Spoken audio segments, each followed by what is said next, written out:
나 가진 재물 없으나 나 남이 가진 지식 없으나 나 남에게 있는 건강이 있지 않으나 나 남이 없는 것 있으니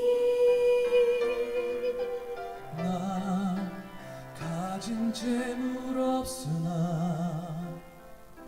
나 남이 가진 지식 없으나 나 남에게 있는 건강이 있지 않으나 나 남이 없는 것 있으니 나 남이 못 본 것을 보았고 나 남이 듣지 못한 음성 들었고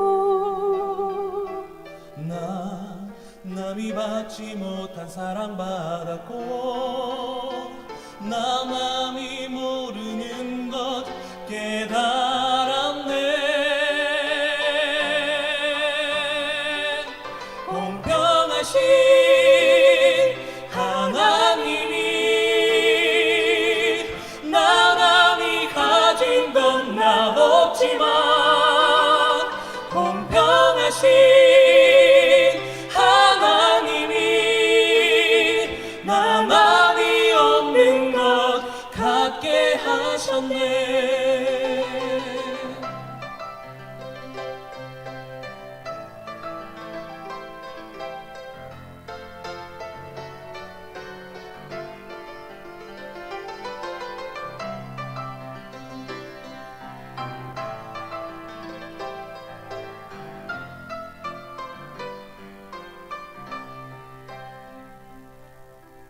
나 가진 재물 없으나 나 남이 가진 지식 없으나 나 남에게 있는 건강이 있지 않으나 나 남이 없는 것 있으니 나 가진 재물 없으나 나 남이 가진 지식 없으나 나 남에게 있는 건강이 있지 않으나 나 남이 없는 것 있으니 나 남이 못 본 것을 보았고 나 남이 듣지 못한 음성 들었고 나 남이 받지 못한 사랑 받았고 나 남이 모르는 것 깨달았네. 공평하신 하나님이 나 남이 가진 건 나 없지만 공평하신 하나님이 나 남이 없는 것 같게 하셨네. 공평하신 하나님이 나 남이 가진 건 나 없지만 공평하신 하나님이 나 남이 없는 것 같게 하셨네. 나 남이 없는 것 갖게 하셨네.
이 시간에 하나님 말씀은 사무엘하 9장 1절로부터 여기에 13절까지 있는 이 말씀을 저와 함께 교독해 주시겠습니다. 사무엘하 9장 1절로부터 13절까지 있는 말씀이 되겠습니다. 다윗이 가로되 사울의 집에 오히려 남은 사람이 있느냐? 내가 요나단을 인하여 그 사람에게 은총을 베풀리라 하니라.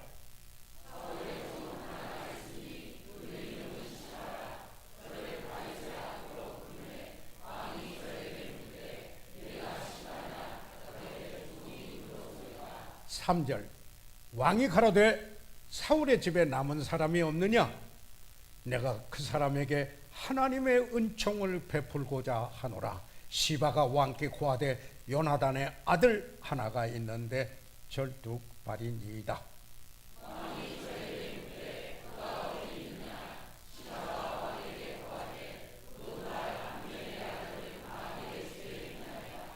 5절 다윗 왕이 사람을 보내어 로드발 암멜의 아들 마길의 집에서 저를 데려오니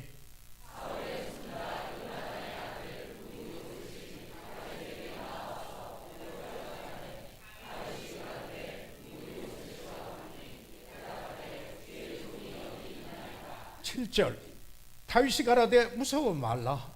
내가 반드시 내 아비 요나단을 인하여 네게 은총을 베풀리라. 내가 내 조부 사울의 밭을 다 내게 도로 주겠고 또 너는 항상 내 상에서 먹을지니라.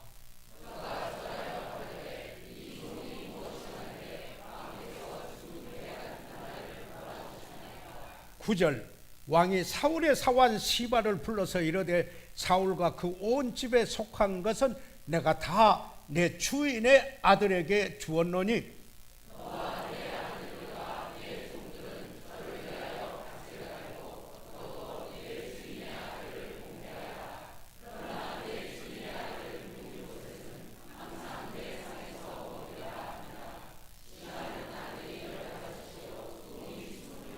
11절 시바가 왕께 고하되 내 주 왕께서 온갖 일을 종에게 명하신 대로 종이 준행하겠나이다 하니라. 무비보셋은 왕자 중 하나처럼 왕의 상에서 먹으니라.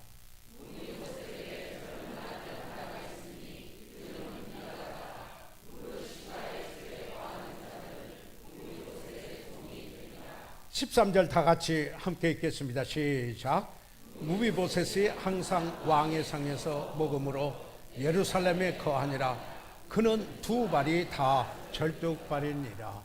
살아계시는 우리 아버지 하나님, 우리가 함께 봉독한 이 말씀을 축복하시고 이 말씀 속에서 우리에게 주시고자 하는 메시지를 성령께서 우리 심령을 감동하시사 깨닫게 해 주시옵소서. 아버지의 뜻을 이루시옵소서. 예수 그리스도 이름으로 기도드려사옵나이다. 아멘. 착석해 주시기 바랍니다.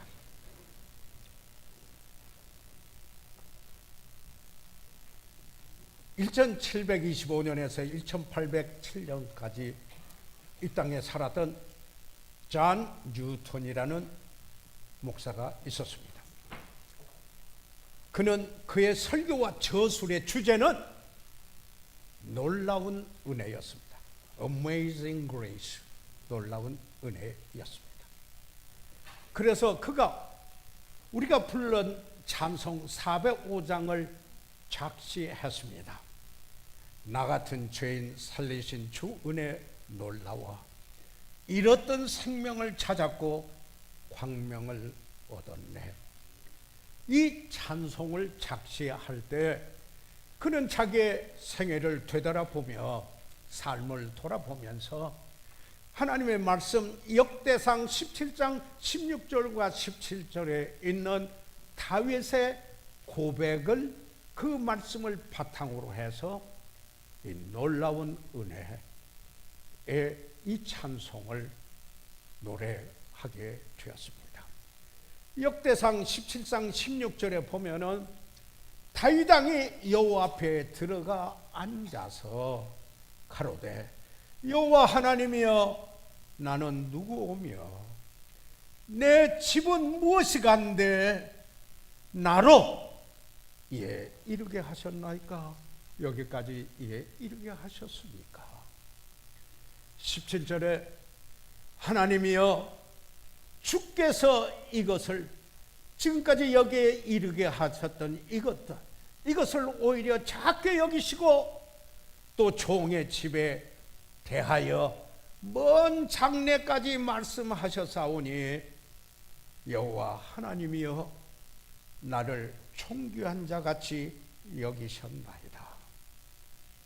하나님의 놀라운 은혜를 그는 여기에 이 찬송으로 표현하게 되었습니다.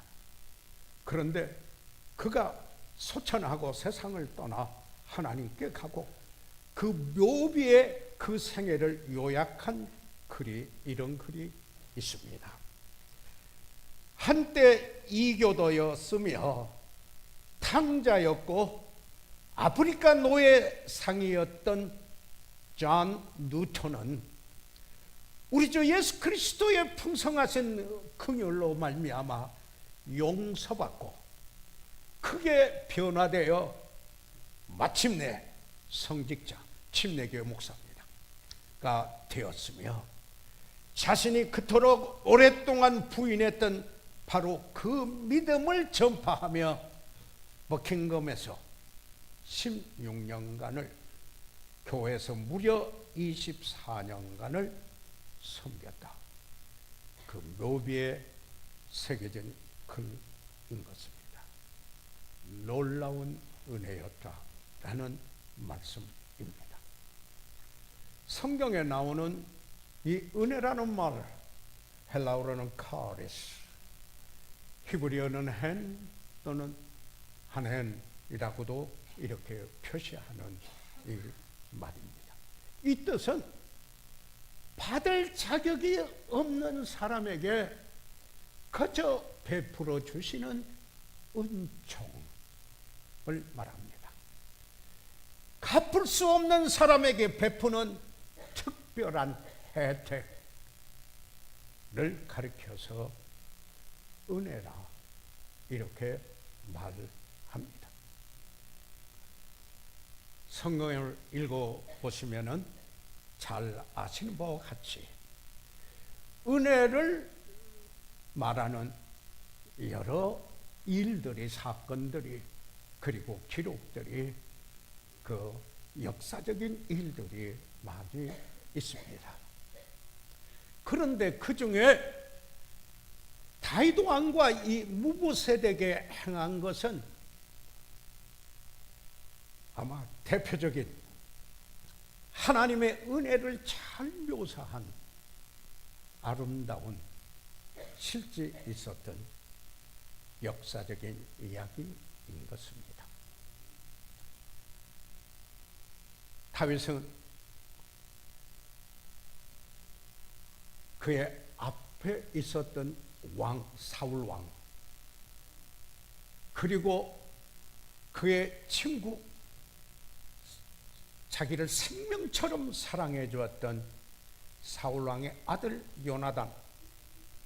요나단의 그 사랑과 그 생각을 하면서 아마도 다윗이 내가 요나단하고 이런 언약을 맺었는데, 그리고 사울 왕과 이런 약속을 하였는데, 이렇게 생각을 하면서 이제 이 본문에 들어가겠습니다.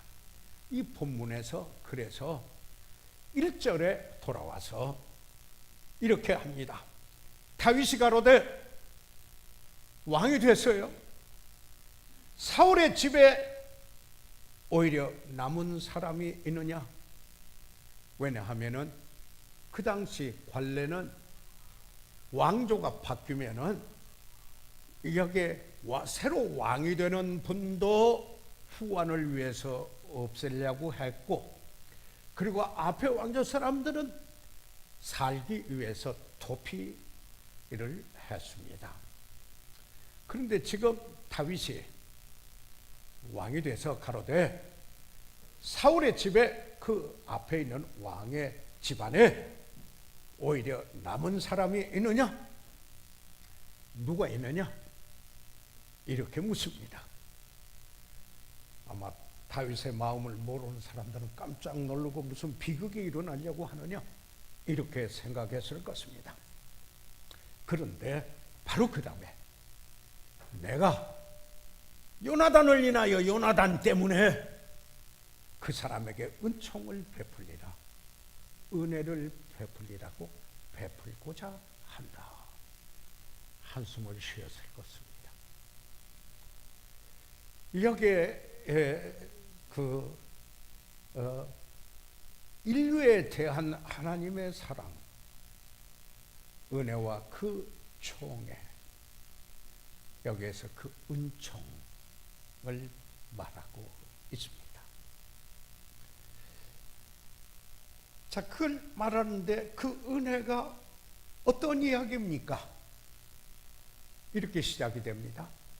사울의 집에 오히려 남은 사람 있느냐? 이렇게 합니다. 사실 그 사람에게 내가 은혜를 베풀고자 한다. 요나단 때문에, 요나단으로 인한 언약 때문에. 그래서 여기 사무엘상 20장 13절 이하에 있는 말씀을 이렇게 보면은, 그러나 만일 내 부친이 너를 해하려 하거늘, 지금 요나단의 이야기입니다. 요나단이 내 부친 사울 왕이 너를 다윗을 해하려 하거늘 내가 이 일을 내게 알게 하여, 여기 이 사울 왕이 얼마나 벼룩 잡듯이 사울을 잡아 죽이려고 했습니까? 아니, 다윗을 잡아 죽이려고 했습니까? 누가요? 사울 왕이. 내가 이 일을 내게 알게 하여 너를 보내어 평안히 가게 하지 아니하면, 그렇게 하지 아니하면은 여호와께서 나 요나단에게 벌을 내리시고 또 내리시기를 원하노라. 그렇게 하지 않으면은, 내 생명을 구해 주지 않으면은 알려서 하나님이 나를 벌하실 것이다. 여호와께서 내 부친과 함께 하신 것 같이 아버지도 부인하는 것이 아니에요. 하나님께서 사울 왕을 기름 붓고 왕을 세운 것 같이 그 하나님께서 너와 함께 하시기를 원한다. 요나단이 이야기인 것입니다. 14절에 너는 나의 사는 날 동안에 여호와의 인자를 내게 베풀어서, 그래서 다윗 그대는 요나단 내가 사는 날 동안에 여호와의 인자, 그 친절 자비하심, 긍휼, 그 은혜를 요나단 내게 베풀어서 나로 죽지 않게 할 뿐 아니라, 15절에 여호와께서 너 다윗의 대적들을 지면에서 다 끊어버리신 때에도 다윗이 승승장구하고, 그리고 그는 싸움마다 이기고 또 이기고 강성해졌을 때였습니다. 그런 때가 왔습니다. 대적들을 지면에서 다 끊어버리신 때에도 다윗 그대는 내 인자를, 그대의 그 자비하심과 친절함과 은혜를 내 집에서 영원히 끊어버리지 말라. 이제 멸종시키지 말고 은혜를 베풀라. 영원히, 그것도 한번 했다가 또 바뀌는 이런 게 아니고 이런 것이었었습니다. 다윗과 요나단은 언약을 맺었습니다. 그들의 우정, 그들의 사랑, 그들의 언약을 한번 잠깐 보겠습니다. 16절, 사무엘상 20장 16절에 이렇게, 예, 요나단이 다윗의 집과 언약하기를 여호와께서 다윗의 대적을 치실지어다 하니라.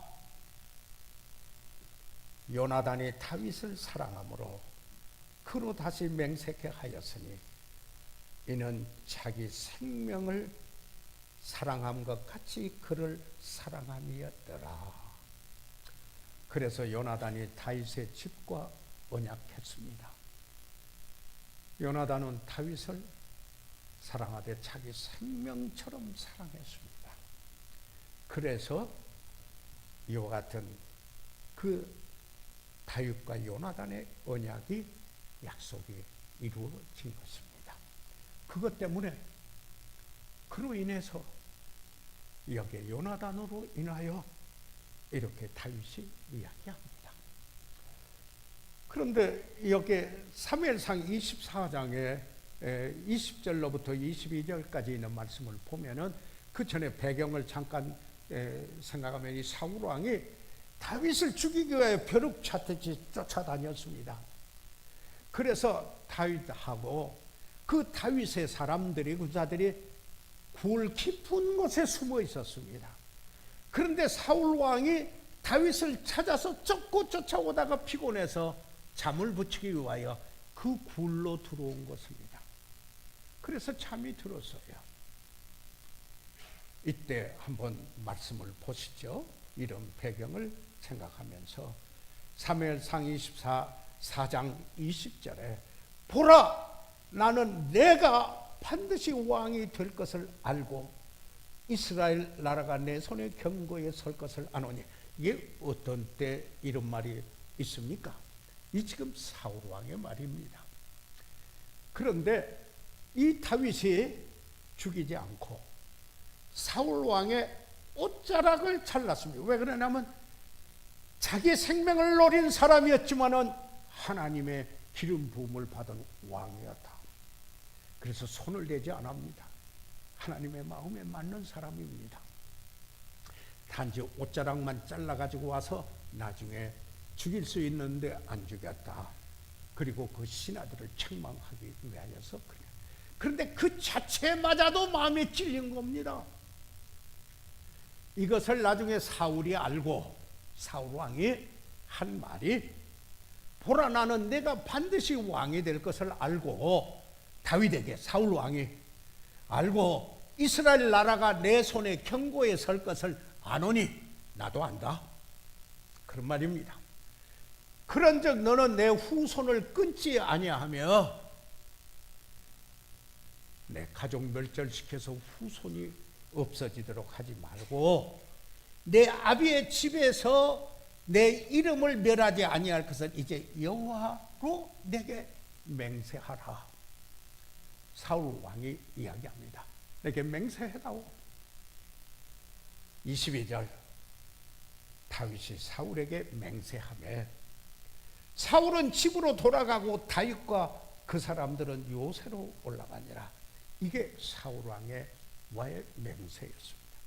자, 요나단 때문에 요나단의 와의 언약 그리고 사울과의 약속 맹세. 그 당시 하나님의 마음에 맞는 사람은 그가 한 약속, 그가 한 말 소중하고 귀중한 것이었었습니다. 하나님의 마음에 맞는 사람의 모습인 것입니다. 그래서 이렇게 한 것입니다. 사울의 집에 누가 있느냐? 남은 자가 있느냐? 이렇게 묻는 것입니다. 왜 물었을까요? 요나단 때문에, 사울 왕과의 약속 때문에 은총과 은혜를 베풀고자 한다. 한 분은 자기 생명처럼 사랑해 준 사람이고 한 사람은 자기를 죽이려고 했던 사람이었지만 그 집에 누가 있느냐 찾는 겁니다. 누구 자격을 갖춘 사람이 있느냐? 그거 아닙니다. 그렇게 묻는 거 아니에요. 아니에요. 남은 사람 누가 있느냐? 남은 사람 있느냐? 그런 뜻입니다. 아니 그 집안에 같이 있는 사람이 남아 있느냐? 그런 질문이 아니었습니다. 여기는 무조건적인 사랑을 바탕으로 자격 없는 자를 그를 받아들이고자 한다. 누구 없느냐? 그런 뜻입니다. 그래서 본문 2절로 와보십시오. 사무엘하 9장 2절에 보시면은 사울의 종 하나가 있으니 그 이름은 시바라. 저를 다윗의 앞으로 부르매 왕이 저에게 묻되 네가 시바냐? 가로되 종이 그러소이다. 사울 왕의 종이었던 늙은 역에 나이 많은 연로한 이 종이 아직 살아 있었습니다. 그래서 여기 이야기를 합니다. 3절 보십시오.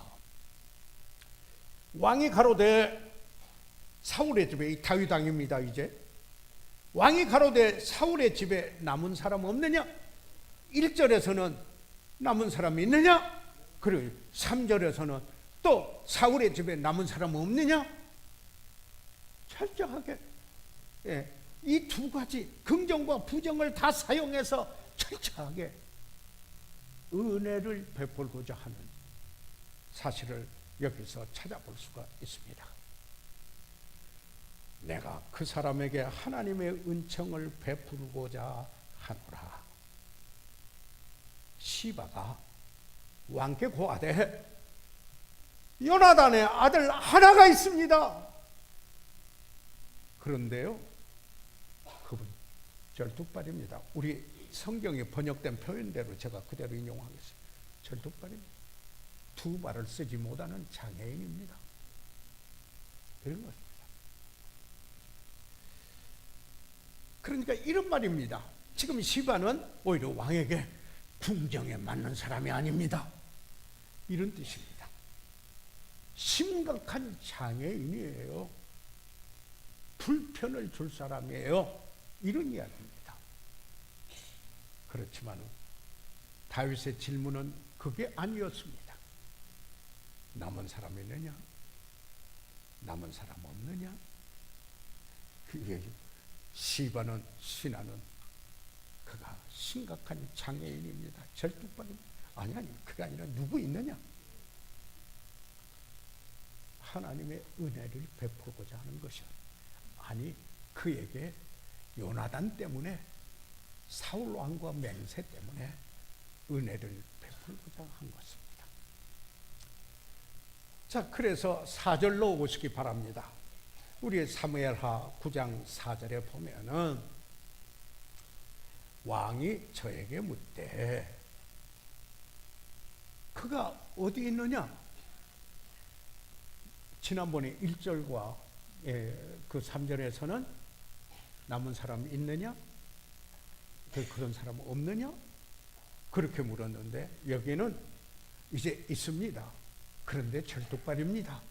이렇게 하니까 그가 어디 있느냐? 이렇게 묻는 겁니다. 그가 어디 있느냐? 이런 질문이 아니에요. 그가 얼마나 심한 장애인이냐? 그렇게 물어 않았어요. 그가 궁전에 맞는 사람이냐? 그렇게 묻지 않았어요. 그가 어떻게 해서 그렇게 됐느냐? 그렇게 묻지 않았어요. 물론 궁전에서 피하다가 신하가 떨어뜨려 가지고 불구가 됐었어요. 그런데 다시 그가 안 물어요. 그냥 단지 그가 어디에 있느냐? 이렇게 묻는 것입니다. 사랑하는 여러분, 바로 하나님께서 나에게 또 사랑하는 여러분에게 베푸셨던 은혜가 그런 것이 아니었습니까? 은혜는 사랑을 받을 만한 사람을 찾는 것이 아닙니다. 은혜는 그 사람의 능력과는 아무 상관도 없이 그 사람에게 임하는, 그럼에도 불구하고 사랑하는 아가페 사랑입니다. 여기에 이 본문의 이야기는, 다윗과 무브의 보셋의 이 이야기는 아름다운 은혜의 이야기입니다. 다윗은 권세가 있고 유명한 왕이었고, 그런데 자기를 낮추고 전혀 자기 모습이 아닌 그의 원수의 가족에게 임합니다. 아니, 그 말의 의미를 보세요. 그가 어디 있느냐 하는 것입니다. 그러니까 4절에 이렇게 대답을 합니다. 시바가 왕에게 고하되 로드발에 있습니다. 로드발 암미엘의 아들 마길의 집에 있나이다. 이렇게 대답합니다. 로드발은 지명입니다. 그런데 이 지명에서 이름에 대해서 로라고 하는 말은 아니다, 노라는 뜻입니다. 여러분이 아시죠? 그 다음에 드발 하는 이것은 초목지라는 뜻입니다. 그러니까 로드발 하면은 초목이 없는 광야다. 여러분, 팔레스타인의 광야를 가보신 적이 있습니까? 광야의 체험이라는 투어도 있습니다. 저는 그곳을 여기에 지나가 본 적이 서너 번 있었습니다.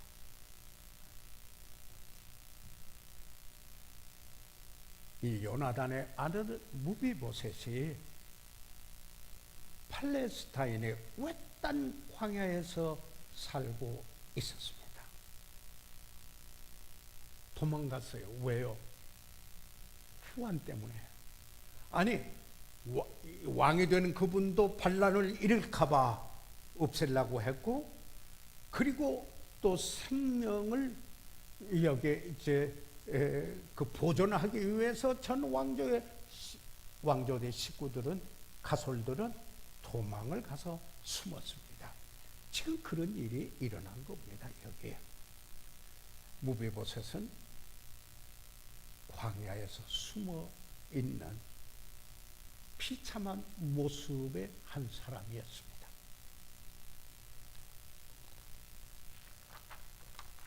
그런데 5절로 와보시죠. 여기 사무엘하 9장 5절에 보니까 다윗 왕이 사람을 보내어, 다윗 왕이 사람을 보내어서 로드발 암미엘의 아들 마길의 집에서 저를 데려오니 그랬습니다. 이 보세요. 참, 이 제가 너무 급하게 말씀드립니다만 이 또한 은혜인 거예요. 여기 왕이 사람을 보내서 그 광야에 비참한 모습으로 살고 있고 숨어 살고 있는 그를 데리고 오는 겁니다. 어디로? 예루살렘으로, 거룩한 성 예루살렘으로, 그리고 호화 찬란한 왕궁으로 이렇게 데려오는 것입니다. 거기에 광야에 가서 잠깐 연상을 한번 해보죠. 여기에 다윗의 군사들이 왔습니다. 문을 두드립니다. 문을 두드리는 소리가 들립니까? 그래서 아마 밖을 내다 봤을 겁니다. 다윗 왕의 군사입니다. 무비보셋 어떻게 생각했을까? 아, 이제 나도 끝이로구나. 이렇게 생각할 거 아니겠습니까? 그런데 그 군사들이 뭐라고 합니까? 왕이 당신을 데려오려고 왔습니다. 당신을 데려가려고 왔습니다. 이렇게 한 것입니다. 6절을 봐주십시오. 지금 사무엘하 9장 6절에 사울의 손자 요나단의 아들 무비보셋이 다윗에게 나와서 엎드려 절하며, 이제 데려왔으니까요. 여기 왔어요. 그간의 일들을 상상해서 말씀을 드렸어요. 예, 엎드려 절하며 다윗이 가로되 무비보셋이여 하니 다윗이 그 이름을 불러요. 무비보셋이여. 제가 이 말씀을 이렇게 보면서 예수님께서 뽕나무에 올라간 그 삭개를 바라보고 처음 만난 그를 향하여 삭개오야 내려오너라 하던 예수님의 그 모습이 생각해지는 것입니다. 여기에 이 사울의 손자 요나단의 아들 무비보셋이 다윗에게 나와서 엎드려 절하며 마치 내가 죄인으로소이다 나를 불쌍히 여겨 주시옵소서 하고 가슴을 쳤던 세리처럼 여기에 느껴집니다. 다윗이 가라되 무비보셋이여 하니 대답하되 주의 종이 여기 있나이다. 7절로 가겠습니다. 다윗이 가라되 무서워 말라. 내가 반드시 네 아비 요나단을 위하여 네 아비 요나단 때문에 내게 은총을 베풀려 내게 은혜를 베풀려고 하는 거다. 내게 은혜를 베푼 거다. 내가 내 조부 사울의 밭을 다 내게 도로 주겠고 또는 너는 항상 내 상에서 그뿐만 아니에요. 궁정에 왔을 뿐만 아니라 왕자와 같이 왕의 상에서 밥을 먹고 그리고 다시 왕가에서 누렸던 기업을 다 줍니다. 앞에 다시 기업을 얻는 것입니다. 이게 뭐예요? 이 무비보셋은 다윗 왕으로부터 도저히 믿을 수 없는 그 말을 듣는 거예요. 무슨 대가도 아니고 원수가 놈도 아니고 무슨 내가 같이 있어서 하는 것도 아니고 전적으로 요나단 때문에 이런 은혜를 받는구나. 그래서 사무엘상 9장 8절에서 13절까지는 여기에 다 인용은 않겠습니다만 중요한 부분만 읽겠습니다. 8절에 저가 절하여 가로되 이 종이 무엇이 관대 왕께서 죽은 개 같은 나를 돌아보시나이까? 영원히 멸망할 수밖에 없는 이 죄인을 어찌 이렇게 영생으로 살리십니까? 하는 말과 같습니다. 그런데 다윗이 방금 말씀드린 대로 무비보셋에게 다 기업을 줍니다. 그리고 11절 마지막 하반절에 무비보셋은 왕자 중에 하나처럼 왕의 상에서 먹으니라고 말씀하고 있습니다. 그런데 13절에 이런 말이 나옵니다. 무비보셋의 항상이에요. 왕의 상에서 먹었어요. 와, 이 얼마나 여기에 높여진 겁니까? 정교하게 된 것입니까? 예루살렘에 거해서 광야가 아니라 예루살렘에 거했어요. 우리는 천국에 구원받은 사람은 본향을 가진 사람들이 이 땅에는 나그네들이지만 그런데 여기에 묘한 말이 있어요. 그는 두 발이 다 쩔뚝이더라. 아마도 이랬을 거예요. 이 무비보셋이 왕의 상에서 먹으면서 자기 두 발을 보면은 요나단 때문에 베풀어진 은혜로구나 하는 것을 철감했을 것입니다. 무비보셋은 타락한 죄인의 모형이요 도피하여 두루하여 숨어있는 죄인의 모습이며 영적으로 타락한 불구의 자의 모습인 것입니다. 반면에 다윗 왕의 원수였고 우리가 하나님의 원수였을 때 한 말씀과 같습니다. 다윗은 반면에 요나단을 향한 사랑 때문에 불과가 된 요나단의 아들 무비보셋에게 은혜를 베푸는 자입니다. 그는 성경에 하나님의 마음에 맞는 자라고 이렇게 이야기를 하고 있습니다. 자, 그러면은 이 은혜의 이야기가 우리에게 가르쳐주는 교훈은 무엇입니까? 하나님의 아들 예수 그리스도의 이야기 아닙니까? 예수 그리스도 그분 때문에 그로 인하여 거룩하신 하나님 앞에서 죄인 되었던 우리가 그분의 은혜 때문에, 무슨 은혜예요? 의인은 없나니 하나도 없나니 모든 사람이 죄를 범하였음에 하나님의 영광에 이르지 못하더니, 그리고 우리는 정죄 아래 있었던 우리들이 아니었었습니까? 그런데 하나님이 세상을 이처럼 사랑하사 독생자를 주셨으니 이는 저를 믿는 자마다 누구든지 whoever보다 강조합니다. whosoever, 그 누구든지 어떤 사람이든지 어떤 형편과 어떤 처지에 있든지 간에 와서 믿어라.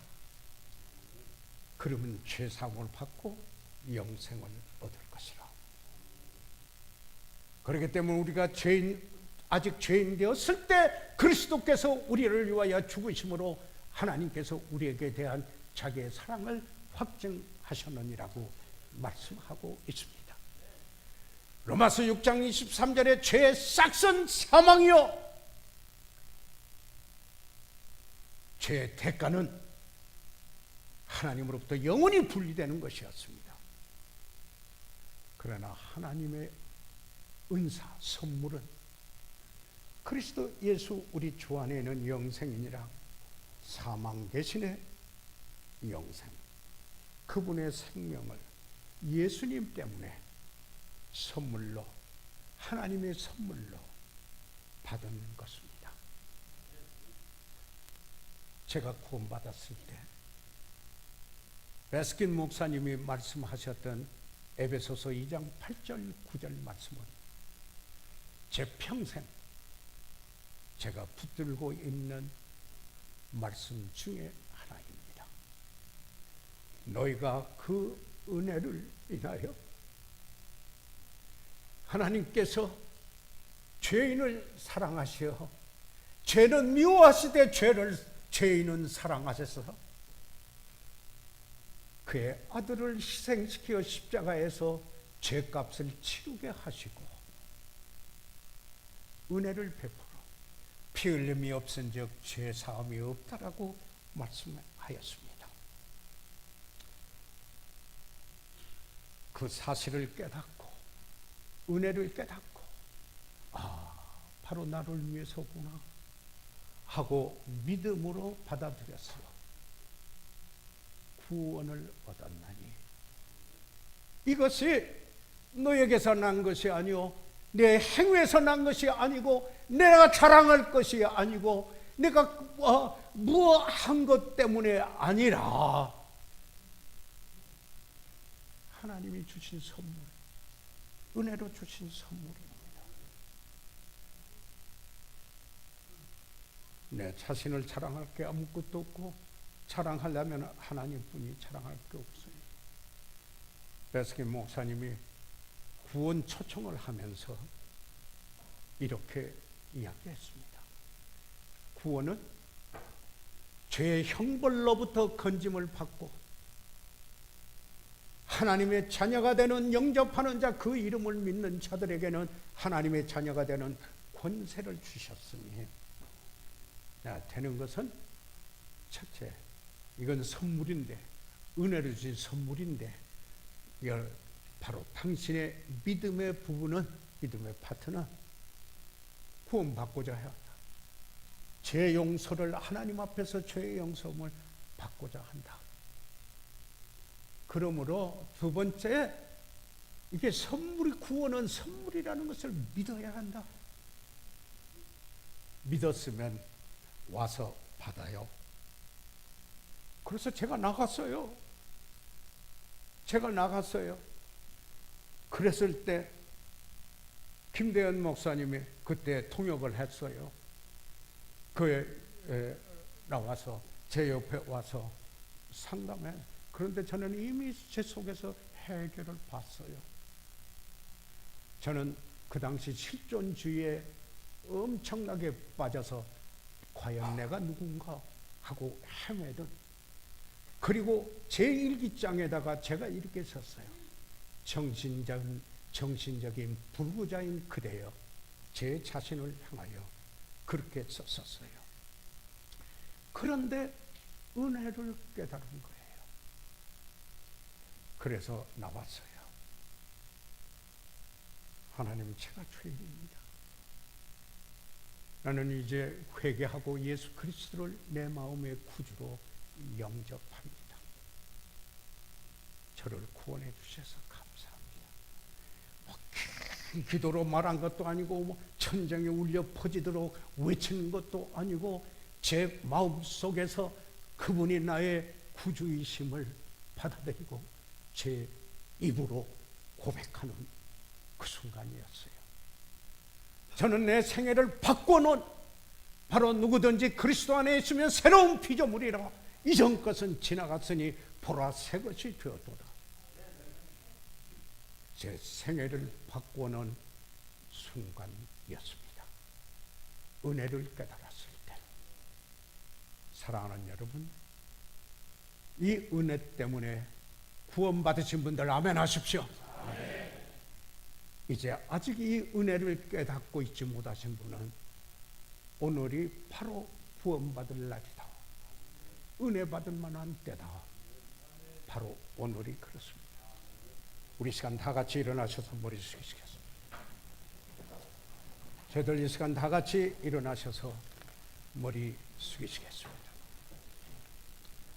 저희들 이 시간 다 같이 일어나셔서 잠시 머리 숙이고 있을 때,